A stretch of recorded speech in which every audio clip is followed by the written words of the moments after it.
अनंत चतुर्दशी तक उनका ही बंधन विशेष रूप से, क्योंकि गणेश पुराण की तो कथा आरंभ होने वाली है और हम प्रमुख वेदी के ऊपर उन भगवान गणेश जी को बैठाएंगे।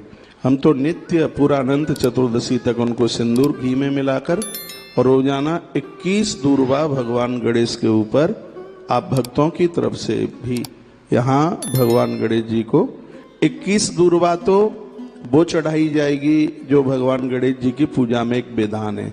108 दूर्वा और जो यहाँ वेदियों की जो रोज पूजा होगी उसमें 108 दूर्वा भगवान गणेश जी की चढ़ाई जाएंगी। तो मैं माताएं ये पूजन करें तो सिर ढक करके बढ़िया तरह से ज्योत जला करके इन दिनों में आप अपने घर में अखंड ज्योत जला लीजिएगा अनंत चतुर्दशी तक। भगवान गणेश जी को भोग में गुड़ अति प्रिय है और मोदक बहुत प्रिय है। लड्डू और गुड़ इन दो चीजों का भोग इनको बहुत लगता है। दूर्वा 21 दूर्वा तैयार कीजिए, उसके नीचे जड़ों में कलावा बांध दीजिएगा। फिर आप जब पहले सिंदूर चढ़ाएं, फिर कुमकुम लगाएं उनको, फिर ऊपर लगाएं चावल, बहुत ध्यान से सुन लीजिएगा, और फिर उनको पहना दें जनेऊ, यज्ञोपवीत पहना दें। यज्ञोपवीत के तत्पश्चात उनके ऊपर फूल चढ़ाएं, भगवान को फूल चढ़ाएं। फूल चढ़ाने के तत्पश्चात फिर उनको आप दूर्वा चढ़ाएं। ओम गम गणपतये नमः पूज्यामि। क्या बोलना है आपको? ओम गम गणपतये नमः पूज्यामि। ओम गम गणपतये नमः पूज्यामि। ओम गम गणपतये नमः पूज्यामि। कोई बहुत ज्यादा कठिन नहीं है ये आप कर सकें तो आप ये देख लीजिएगा ओम गम गणपतये नमः। और इसमें ऐसा भी हो सकता है अपनी बेटी को पास बैठाइए, बेटे को पास बैठाइए, तो वो बच्चे नहा धो करके इस पूजा में आप पूरे परिवार के लोग बैठिएगा। वो बोलेंगे माँ इस दर बैठी होगी, बाबूजी इधर बैठे होंगे, बच्चे कहेंगे रुद्राक्ष की माला हो आपके पास तो वह भी आप ले सकते हैं। फिर आप 108 दूर्वा बना लीजिएगा। जैसे एक माला घुमाएं, बोलिए ओम गम गणपतये नमः। सामने माताजी या बाबूजी जो भी कोई पूजा में बैठे हैं, जो दूर्वा चढ़ा रहे हैं, वो बोलेंगे पूज्यामि। फिर आप बोलिए ओम गम गणपतये नमः।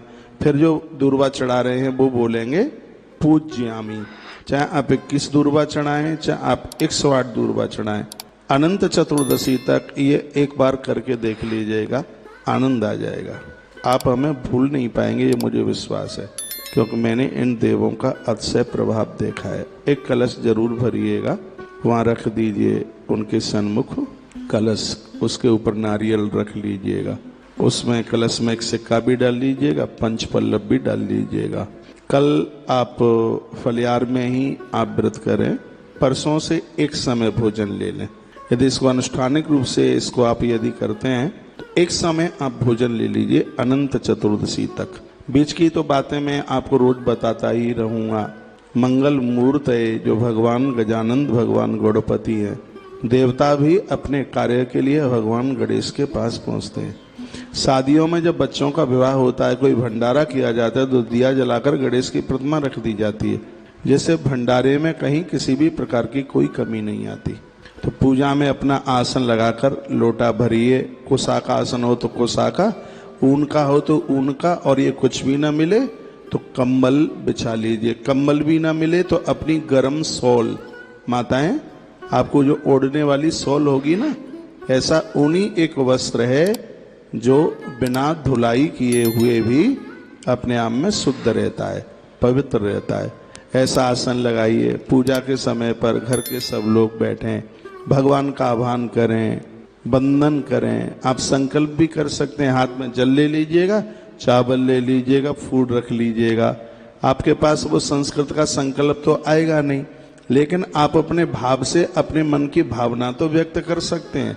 भगवान को कह सकते हैं प्रभु यह पूजा हम इसलिए कर रहे हैं बच्चों का काम धंधा लग जाए, ये पूजा हम इसलिए कर रहे हैं घर में बीमार लोग हैं उनको दवाई नहीं लगती, ये पूजा हम इसलिए कर रहे हैं बच्चे सयाने हो गए हैं उनका विवाह नहीं हो रहा है। भगवान आप कृपा कीजिएगा, हमारी इस पूजा से आप संतुष्ट होइएगा।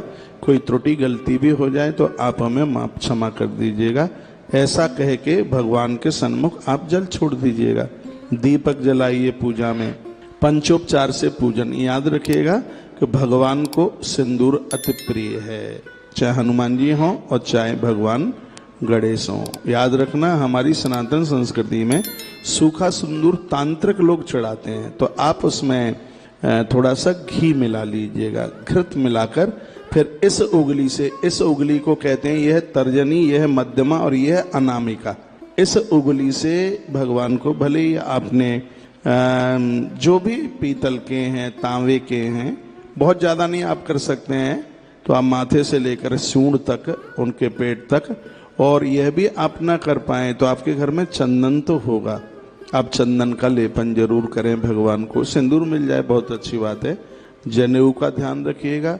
और पूरा ये 9-10 दिन का जो प्रोग्राम है अनंत चतुर्दशी तक, इसमें आप कपूर से आरती जरूर करें। मैंने पूर्व में भी बोला होगा, कपूर से देवताओं की आरती करने पर घर में मूक और बधिर बच्चों, गूंगे और बहरे बच्चों का जन्म नहीं होता, मंद बुद्धि वाली संतान का जन्म नहीं होता। ये मंद बुद्धि वालों को थोड़ी उनकी बुद्धि प्रखर हो, उसके लिए भगवान गणेश की पूजा इतनी दिव्य है, क्या कहूँ। जय गणेश, जय गणेश। गणेश का प्रभाव इस आरती में आप देख लीजिएगा, 3-4 कड़ियां हैं।